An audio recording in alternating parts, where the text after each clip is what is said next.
After 4 years together, my fiancé told me I wasn't worthy of being his wife and that he'd find someone better, then walked away. I just laughed.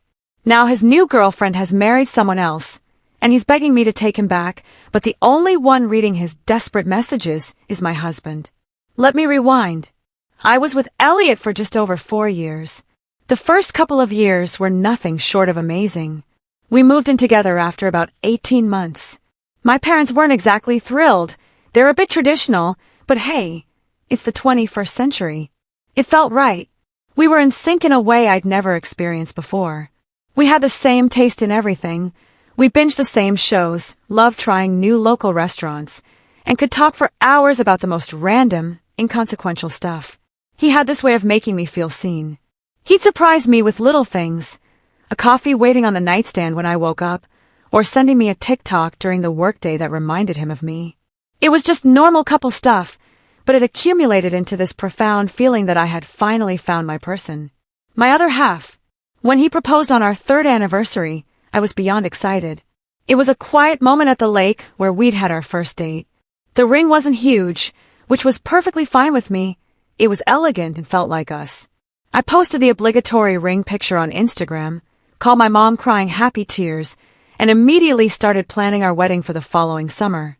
I truly believed I was living my happily ever after. But something shifted about 6 months after we got engaged. It was subtle at first, little comments about my appearance that weren't exactly compliments. He'd say things like, "That dress would look better if you toned up a little more," or, "Maybe you should try a different hairstyle," something more sophisticated. I'd laugh it off, chalking it up to pre-wedding jitters or his own stress. However, these comments started coming more frequently, and then they expanded beyond my appearance. He began mentioning how I should be more ambitious. He questioned things I said in front of his friends, making me feel stupid when I didn't know about some obscure topic he thought was common knowledge. He even started making comments about my family, calling them too simple, and saying I needed to elevate myself if I was going to be his wife. I wish I could say I immediately stood up for myself, that I told him to take a hike. But I didn't. Instead, I started to believe him. A slow, insidious poison seeped into my self-worth. I changed my hair, invested in a whole new, more sophisticated wardrobe, started working longer hours to prove my drive, and even took online courses on art, history, and wine because he said I needed to be more cultured. Looking back, it's embarrassing to admit how much of myself I sanded down to fit into the mold he wanted. But when you love someone, sometimes you don't see how toxic the environment has become until you're already drowning in it. The breaking point came 3 months before our wedding. We were at our apartment, talking about final wedding details, when he made a snide comment about my wedding dress, which he hadn't seen, as I'm traditional that way. "My mom is worried you'll choose something expected rather than something truly classy," he said offhandedly. When I asked him what he meant by that, it was like I'd flipped a switch. He unleashed a rant he'd clearly been rehearsing in his head for months. He said he felt he'd been settling and was starting to realize I wasn't wife material for someone with his aspirations. He claimed his family had concerns about my ability to represent him properly in his social and professional circles. Then came the words I'll never forget, each one a shard of glass to my heart. He looked me straight in the eyes, his expression cold and devoid of the love I thought we shared, and said, "I've come to the conclusion that you're just not worthy of being my wife. I think I can find someone better." I just sat there, completely stunned.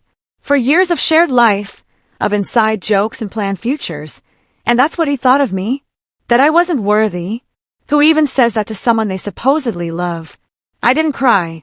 I didn't scream. I just laughed. It wasn't a conscious decision. It was a raw, involuntary sound that bubbled up from somewhere deep inside me. The sheer absurdity of it all hit me at once. This man, who I had loved and supported, who I had bent over backwards trying to please, was sitting there telling me I wasn't good enough. The disconnect was so vast, so ludicrous, that laughter was the only possible response. My laugh obviously wasn't what he expected. He looked confused, then angry. "What the hell is so funny?" he demanded.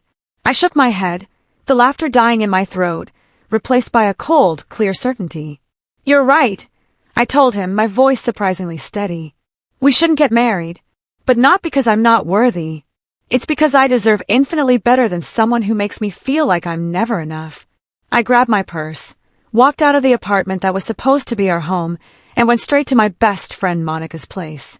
The tears came later that night, a torrential downpour of grief and shock. 4 years is a long time to invest in someone, and the realization that it was truly over hit me with physical force. But underneath the crushing sadness, there was this weird, flickering sense of relief. It was like I'd been carrying a heavy, ill-fitting backpack for months, and someone had finally taken it off. The days that followed were a blur. Elliot called and texted constantly. At first, he was angry, calling me dramatic, and saying I was overreacting to a stress-induced comment. Then he became apologetic, saying he didn't mean it and was just panicking about the wedding. Finally, he circled back to condescension, telling me I was making the biggest mistake of my life and would regret walking away from him. I stayed with Monica for 2 weeks while I figured out my next steps. Canceling the wedding was a logistical and emotional nightmare. A quick PSA, wedding insurance is worth every penny, y'all. But my friends were amazing. They formed a little brigade, helping me contact vendors, return gifts, and break the news to guests. My parents were supportive too, though I could tell my mom was worried about the small-town gossip mill. It can be brutal. The hardest part was going back to the apartment to get my things. I deliberately went when I knew he'd be at work, but he showed up halfway through my packing. He switched between begging me to reconsider and coldly telling me I was throwing my life away. He actually said, "Good luck finding someone else at your age," as if 29 was ancient. LOL. What struck me most during that awful interaction was how he seemed more concerned about appearances than about losing me. He kept saying things like, "Everyone is going to be talking about this, and my family has already told everyone about the wedding." Not once did he say he loved me, that he would miss me, or that he was sorry for the pain he'd caused. That was the moment I knew, without a shadow of a doubt, that I was making the right choice. I found a small apartment across town and threw myself into making it my own space. It was the first time I'd ever lived completely alone, and honestly, it was incredibly freeing. I could decorate however I wanted, watch whatever shows I liked without commentary, and just exist without being constantly evaluated. The first month was rough. I'd wake up reaching for him, or think of something funny I wanted to tell him before remembering we weren't together anymore. But slowly, I started rediscovering parts of myself that had gotten lost in that relationship. I picked up hobbies I'd abandoned because he found them childish. I reconnected with friends I'd drifted away from because he didn't click with them. About 6 weeks after the breakup, I heard through mutual friends that Elliot was telling people I'd had some kind of mental breakdown, and that's why I ended things. Classic Elliot, rewriting history to protect his own ego. I considered setting the record straight, but realized it didn't actually matter what those people thought. The people who truly mattered to me knew the truth. What surprised me most was the outpouring of support. I got messages from friends, and even acquaintances, checking on me and offering encouragement. Several people confided that they'd noticed how Elliot spoke to me and had been concerned for a while. One of his own cousins even reached out to say she was proud of me for walking away. That validation was a lifeline on the days when I second-guessed my decision. Through all this, Elliot's texts became less frequent but more manipulative. He'd send things like, "Just saw your favorite movie is playing at the theater," or, "Remember that restaurant we always wanted to try? Finally went there today." Never a genuine apology, just these weird breadcrumbs, as if he was trying to remind me of what I was missing. I didn't respond to any of them. So, that's where I was 3 months after that fateful night. Single at 29, starting completely over, and surprisingly okay with it. I didn't know what was next, but for the first time in a long time, I was genuinely excited to find out. Hey Reddit, it's been about 8 months since my original post, and wow, so much has happened that I felt like I needed to update y'all. First, thank you for all the supportive comments. I read every single one, even if I couldn't respond to them all. You guys really helped me during a really tough time. So where to begin? I guess I'll start with Elliot. About a month after my last post, I heard through our mutual friends that he was seeing someone new. Her name is Daisy, and apparently, she was everything I'm not. She came from money, had some fancy job in the city, commuted about an hour each way, and according to Monica who ran into them, dressed like she walked out of a magazine. Initially, this news hit me harder than I wanted to admit. Even though I knew, intellectually, that he wasn't right for me, there's something uniquely painful about seeing how quickly someone can replace you after 4 years together. I had a bit of a setback, spent a weekend feeling sorry for myself, scrolling through old photos, and wondering if maybe I should have tried harder to be what he wanted. But then I remembered the coldness in his eyes when he said, "You're not worthy." I remembered that no amount of changing yourself should be about making yourself worthy of someone else's love. Either they love you for who you are, or they don't deserve you. That was something my therapist helped me realize. Yes, I started therapy after the breakup, and it's been amazing. I forced myself to get out of my apartment that Monday and met up with Monica for dinner. She mentioned that her brother, Barry, was having a birthday gathering that weekend and practically begged me to come. After some persuasion, and maybe a glass or two of wine, LOL, I agreed to go. And that, Reddit, is where I met Wyatt. He's Monica's brother's best friend from college and was in town for the birthday. We ended up talking most of the night, first in a group setting, and then somehow we found ourselves sitting on the porch swing, having this deep, easy conversation about everything from our favorite podcasts to our biggest fears. There was no pressure, no awkward flirting, just this instant, easy connection that I hadn't felt in, well, maybe ever. I wasn't looking to jump into another relationship. I was still enjoying my independence and working through the Elliot baggage. But Wyatt and I exchanged numbers, and he texted the next day asking if I'd want to grab coffee before he headed back home. He lives about 40 minutes away in the next town over. That coffee turned into lunch, which turned into a walk in the park, which turned into dinner. We spent the entire day together, and it felt so easy. He asked thoughtful questions and actually listened to my answers. He talked about his family with genuine passion. Not once did he make a single comment about my appearance, my job, or my potential. He seemed genuinely interested in who I actually am, not who I could be. We started dating long distance, if you can call 40 minutes long distance. LOL. He'd come to my town some weekends. I'd go to his others. We had our fair share of awkward early relationship moments, like when his Roomba got stuck under the couch during our third date and started making this unholy screeching noise right when we were having a serious conversation, or when I tried to cook him dinner and set off his smoke detector 3 separate times. But those moments just became inside jokes, things we laughed about together, rather than sources of tension or shame. About 3 months into dating Wyatt, I ran into Elliot and Daisy at Target. I'd been dreading this moment, imagining I'd feel a pang of jealousy or inadequacy. But when I saw them, the weirdest thing happened. I felt nothing. No jealousy, no anger, not even awkwardness. Just this calm recognition that that part of my life was over, a closed book. We exchanged brief, polite hellos, and I noticed Elliot looking surprised at how comfortable and at ease I seemed. Daisy was polite but clearly uncomfortable. The whole interaction lasted maybe 30 seconds, but it felt like a huge personal victory. Later that week, I got my first text from Elliot in months. "Good to see you. You look well. Would love to catch up sometime as friends." I showed it to Wyatt, who just raised his eyebrows and said, "What do you want to do about it?" Not telling me how to respond, not getting jealous, just supporting whatever I decided.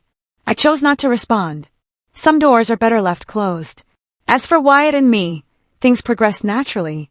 After about 6 months of dating, he suggested I move in with him since I was spending most weeks at his place anyway.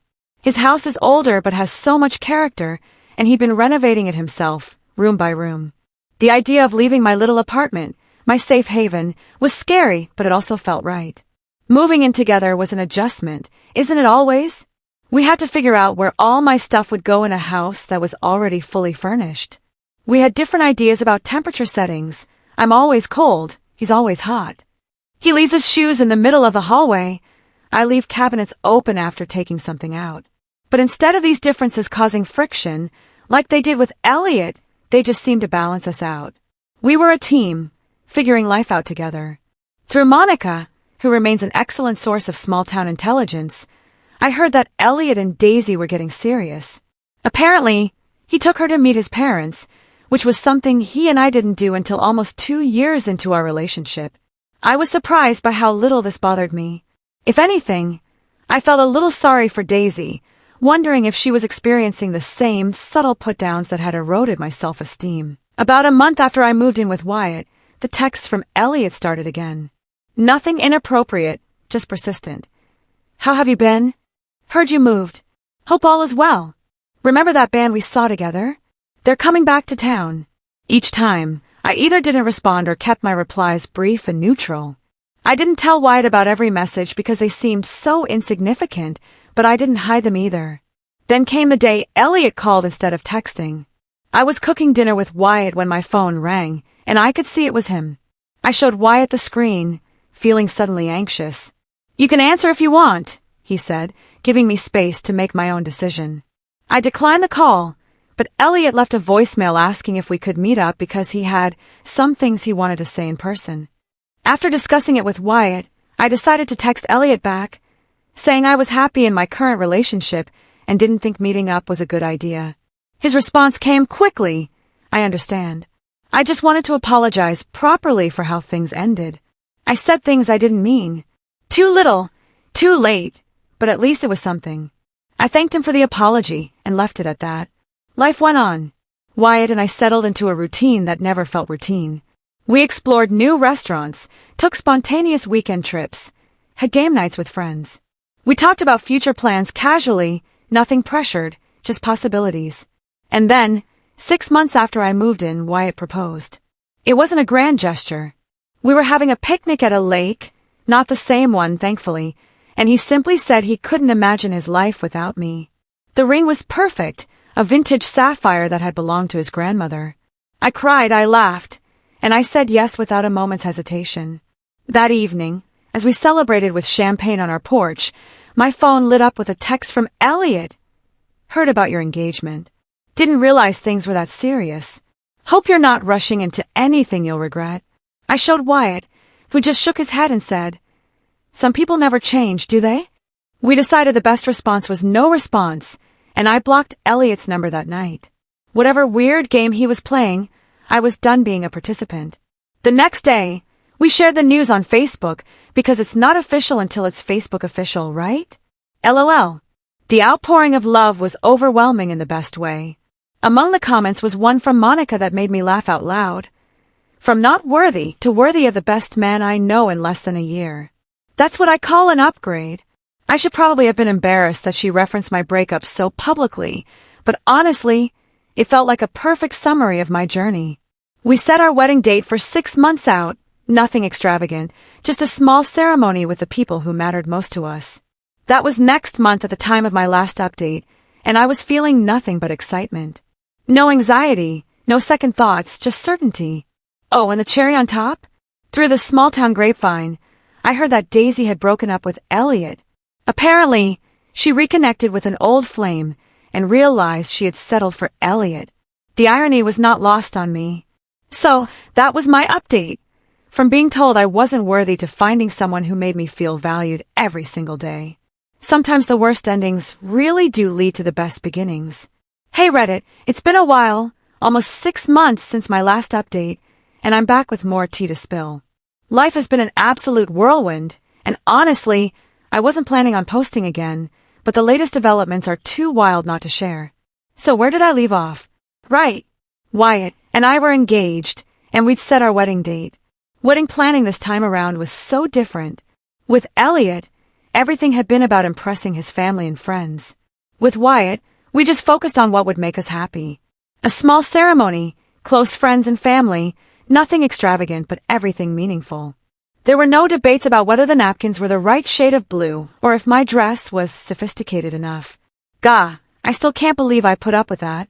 About 2 months before our wedding, Monica dropped a bombshell. Remember Daisy, Elliot's perfect girlfriend? Well, it turned out she'd been spending a lot of time with Monica's brother, Barry, while commuting to the city for work. They started as train buddies, then coffee friends, and then more than friends.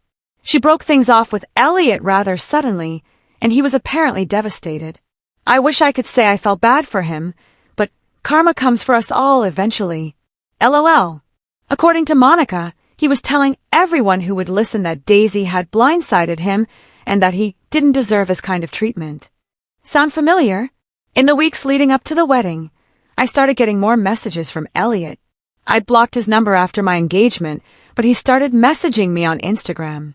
Just casual stuff at first, congratulating me, asking how wedding plans were going.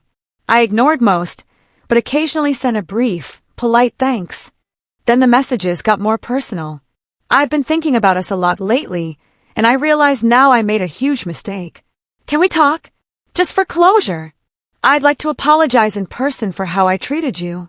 Are you sure you're making the right decision? That last one got me. The audacity of this man, to question my decision when he was the one who told me I wasn't worthy of being his wife. I stopped responding completely. Our wedding day was perfect in all the imperfect ways that make something real. It rained in the morning, supposedly good luck. My veil got caught on a rose bush during photos, and Wyatt's nephew announced he had to pee right in the middle of our vows. But none of that mattered. We were surrounded by people who genuinely loved us for who we are, not who they wanted us to be. And yes, Elliot tried calling me 3 times during the wedding. My maid of honor, Monica, had my phone and just silenced it. When she told me later, we both laughed. Imagine thinking your ex would answer your call on her wedding day. We honeymooned in a little beachside town, just a cute Airbnb with an ocean view. We spent our days exploring, eating too much seafood, and just enjoying being together without any stress. It was the most relaxed I'd felt in years. When we got home, I had 17 missed calls from Elliot and a string of Instagram messages that started with, "I need to talk to you," and progressed to, "Please don't ignore me." And finally, "I made a huge mistake letting you go." I showed Wyatt, who looked more concerned than jealous. "Do you want me to talk to him?" he offered. Maybe he'd finally get the message. I hesitated, then nodded. The opportunity came sooner than expected. We were unpacking from our honeymoon when my phone rang. Elliot again. Without missing a beat, Wyatt picked it up and answered cheerfully, "Hello, Ruby's phone." There was a long pause. Then Elliot asked if I was available. Wyatt, cool as could be, said, "She's a bit busy unpacking from our honeymoon right now." "This is her husband, Wyatt. Is there something I can help you with?" The silence on the other end was deafening. Finally, Elliot stammered something about just wanting to congratulate us. Wyatt thanked him politely, told him we appreciated the thought but that I had moved on completely and would prefer not to keep in contact. He wasn't rude or aggressive, just calm, direct, and firm. After he hung up, I just stared at him in amazement. No drama, no jealousy, no insecurity. Just a healthy boundary, set by a real partner. Elliot hasn't called since. He sent one last message. "I understand now. I'm sorry for everything. You deserve to be happy." It felt like the final page of a chapter I'd been trying to close for a long, long time. Looking back, it's strange to think how devastated I was when Elliot told me I wasn't worthy. At the time, it felt like my world was ending. Now I realize it was actually beginning. Hey Reddit, it's been almost a year since my last update, and I genuinely thought I was done posting about this saga. But life has a funny way of giving you closure when you least expect it, and I just had to share this final chapter with you all. So, Wyatt and I have been married for 15 months now. After months of searching, we finally found our first house together about 4 months ago, a 3-bedroom ranch-style home built in the 90s. It has some interesting wallpaper choices and a kitchen that desperately needed updating, but it has a big backyard for our future dog, still debating between a golden retriever or a rescue mutt, and it's ours. Home ownership has been a wild ride so far. The day after we moved in, the dishwasher decided to flood the kitchen floor. 2 weeks later, we discovered a family of squirrels had been living in the attic. And don't even get me started on the bathroom sink that randomly gurgles in the middle of the night. But honestly, working through these little disasters together has been strangely fun. Wyatt and I make a good team. He's better at the heavy lifting, I'm better at organizing the chaos. After getting mostly settled, we decided to host a housewarming party, just a casual Saturday afternoon gathering with about 20 friends and family members. I spent days cleaning, arranging snack platters, and making sure our new place looked presentable despite the half-finished painting project in the hallway. The party was going great. Monica brought her famous buffalo chicken dip, Wyatt's brothers helped set up the new patio furniture, and everyone was mingling comfortably. I was in the kitchen refilling the ice when Monica came in with this weird look on her face. She told me that Elliot was outside. Yes, that Elliot, my ex, who wasn't in any way, shape, or form invited to our housewarming party. Apparently, he'd shown up completely unannounced, carrying a bottle of wine and looking slightly disheveled. Monica had intercepted him in the driveway and was trying to figure out how to tell me without causing a scene. My first reaction was a flash of hot annoyance. This was our day in our new home.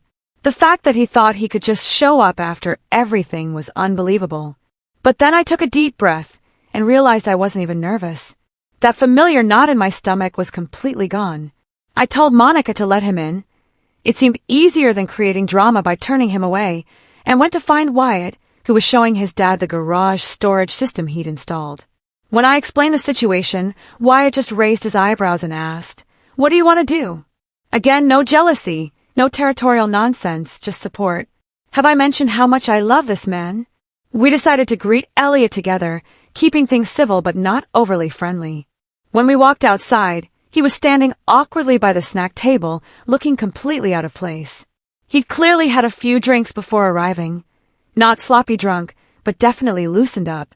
He handed me the wine bottle, which, ironically, was the exact same kind he used to criticize me for buying because it wasn't sophisticated enough. The conversation started painfully polite. He complimented the house, asked standard questions about the neighborhood, mentioned the weather, all while giving Wyatt these weird, sidelong glances. I could feel the tension building but kept things moving, introducing him to people as an old friend, which felt generous but was simpler than my ex-fiancé who told me I wasn't worthy of him. Things took a turn when one of Wyatt's cousins innocently mentioned how happy we seemed and how perfect we were for each other. Elliot mumbled something under his breath that sounded suspiciously like, "She wouldn't be here without me." When I asked him to repeat himself, the floodgates opened. He launched into this bizarre speech about how he had prepared me for Wyatt, how his criticisms had motivated me to improve myself, and how I should actually be grateful for our breakup because it led me to where I am now. I was too stunned to respond immediately, but Wyatt calmly stepped in. No raised voice, no macho confrontation. He simply said that while he was certainly grateful that I was in his life, my personal growth had nothing to do with being torn down by someone else. He added that we prefer to focus on celebrating our new home today, and that maybe this wasn't the best time for this conversation. Elliot didn't take the hint. Instead, he turned to me and asked, "Do you ever think about what could have been? If I hadn't let you go?" His words, not mine. As if he hadn't told me I wasn't worthy. The way he said it, like he was doing me a favor by even considering taking me back, instantly transported me back to that night when he'd shattered my heart and my spirit. I told him, as gently but firmly as I could, I never think about what could have been, because I'm too busy being grateful for what is. Breaking up was the best thing that could have happened to both of us. And worthy isn't something someone else gets to decide for you.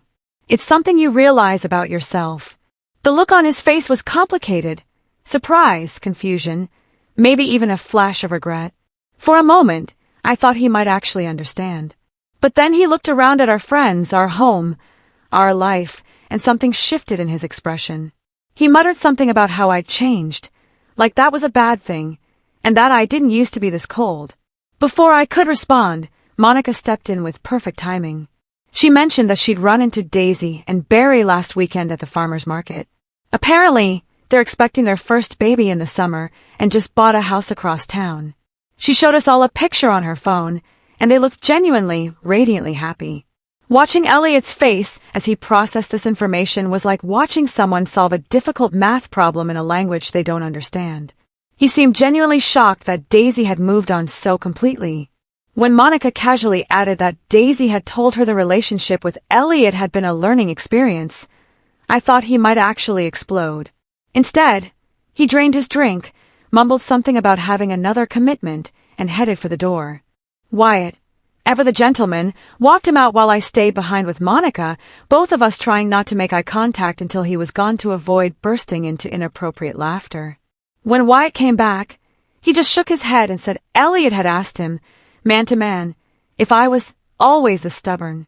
Wyatt told him he preferred the term self-assured and suggested Elliot take an Uber home since he'd clearly been drinking.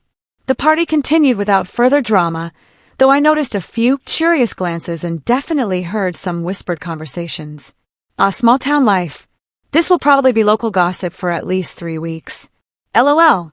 The next morning, I woke up to a text from Elliot. I'm sorry for yesterday. I didn't mean to cause a scene. I hope you're happy. Simple. A bit ambiguous. But probably the closest thing to true closure I'll ever get from him. I didn't respond. Some conversations are better left ended. So that's it, Reddit. Life isn't perfect, of course. Our roof needs replacing sooner than we thought. We argue about whose turn it is to take out the trash. I still sometimes struggle with the echoes of insecurity that Elliot planted all those years ago. But through it all, I've learned that worthiness isn't something you earn by changing yourself to please someone else. It's something you recognize when you're finally with people who never, ever questioned it in the first place. Your support, advice, and kind words helped me through some of my darkest days. I won't be posting any more updates, for real, this time, but I'll be here in the comments if anyone has questions.